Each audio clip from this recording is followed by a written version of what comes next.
Welcome to this explainer.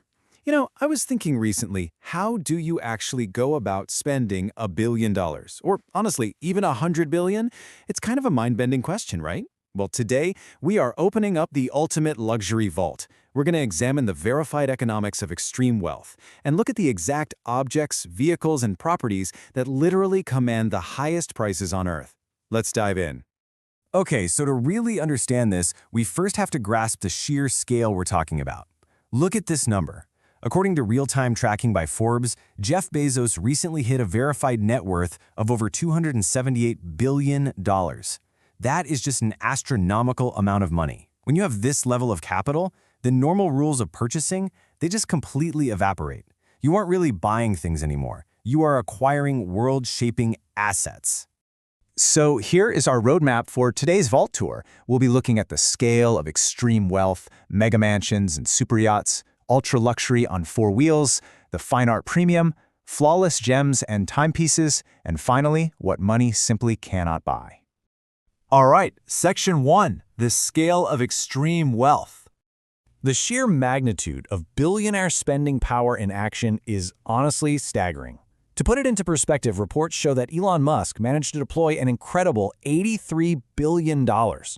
When wealth reaches this kind of altitude, it's not just sitting around in a checking account gathering dust, it's being aggressively mobilized into massive global ventures, infrastructure, and acquisitions that completely redefine entire industries. And when this kind of wealth is pushed to its absolute architectural limit in the physical world, you get proposals like this one out of the Middle East, a $1 trillion Saudi skyscraper project. I mean, 1 trillion. This perfectly illustrates that for the ultra-rich, the sky isn't the limit. It's basically just the baseline for their next real estate development. Moving on to Section 2, mega mansions and super yachts. Let's consider the wild world of ultra-high net worth real estate. Take the musician Drake, for example. He owns a verified $100 million mansion. That 9-figure price tag translates into some outrageously bespoke amenities.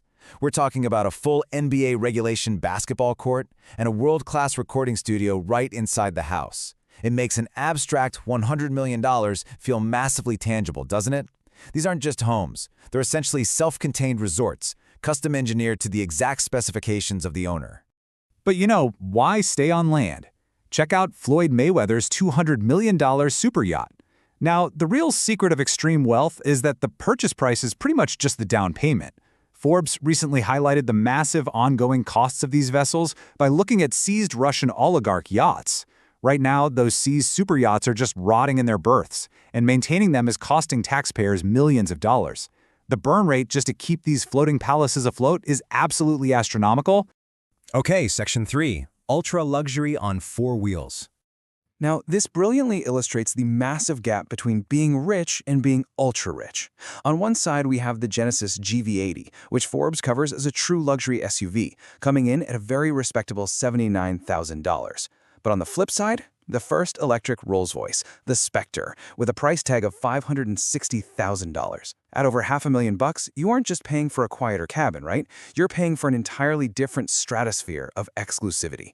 But even a brand new Rolls-Royce kind of pales in comparison to pure heritage. During the Monterey Car Week, Sotheby's showcased some extreme automotive rarities, like this 1996 McLaren F1 GTR. Because only a handful of these were ever actually built for the track, scarcity and racing pedigree become the true drivers of value here.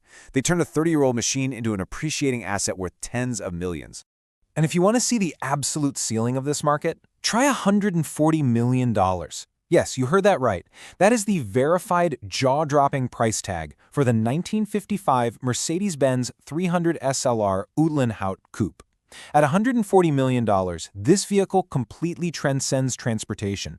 It's not a car anymore. It is literally a priceless, rolling historical artifact. Next up, Section 4, the fine art premium. Just look at the legendary names that dominate the auction blocks at Christie's and Sotheby's. Monet, Picasso, Renoir, and Botero. Recently, Christie's featured an exceptional collection of Impressionist and modern art, while Sotheby's highlighted Botero's pivotal New York years. The ultra-wealthy will casually drop tens of millions on these works because cultural significance dictates the ultimate premium. You're buying a verified piece of human history that you can actually hang on your wall.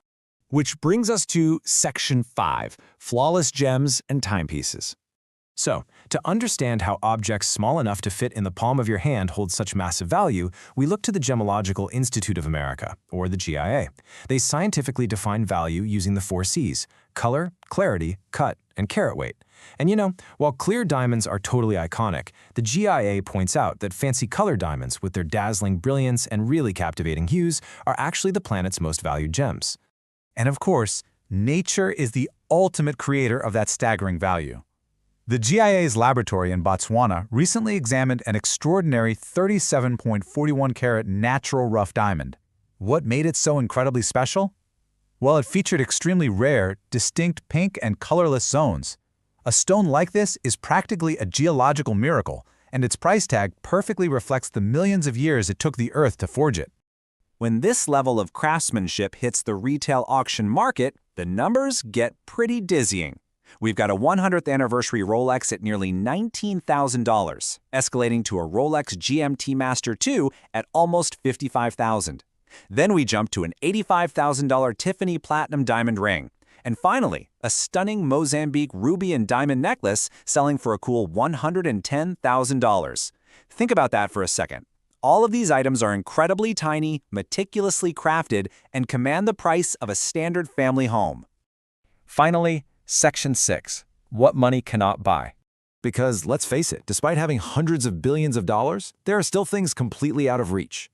There are currently 10 legendary treasures still lost to the world. These are mythical, historical artifacts that remain totally undiscovered. So it doesn't matter if you have Jeff Bezos' $278 billion, you absolutely cannot buy what hasn't been found. And those limits go way beyond lost treasure. They actually extend to physics and biology. Business Insider published some fascinating research showing the hard limits of humanity. Basically, no matter how much capital you throw at the problem, drilling down into the Earth's mantle remains almost physically impossible. And maybe even more humbling? Biologically, living past the age of 115 is practically impossible too, regardless of the world-class medical access all that extreme wealth provides. Which brings us right to the end of our vault tour and leaves us with this final, lingering thought. We've seen $140 million cars, $100 million mansions, and diamonds forged over millennia. But when you hit the absolute limit, when you can afford literally anything on Earth that is for sale, what becomes truly valuable? What priceless artifact, or maybe what scientific breakthrough, might surface next in a world where money is absolutely no object? I'll leave you to ponder that one.